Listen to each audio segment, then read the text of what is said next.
हाँ बहादुर, बताओ मुझे। मैं कुछ सुनना चाहता हूं कि काई कबीले में हो क्या रहा है।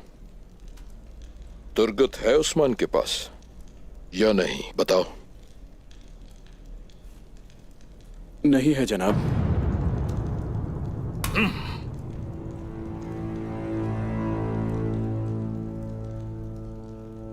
उस्मान नहीं जानता उसके बारे में।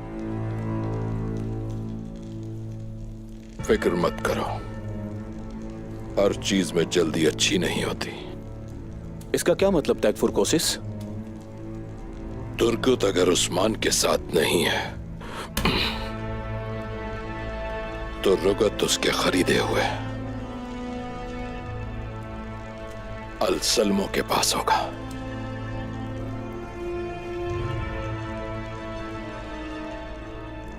ऐसे में दरोगा,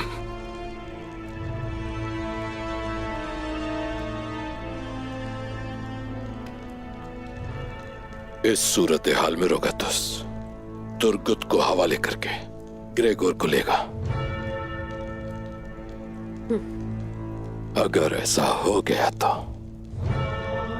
शहनशाह की नजरों में मेरी इज्जत और वकार मट्टी में मिल जाएगा। मारी तबाह बर्बाद हो जाएगा सब।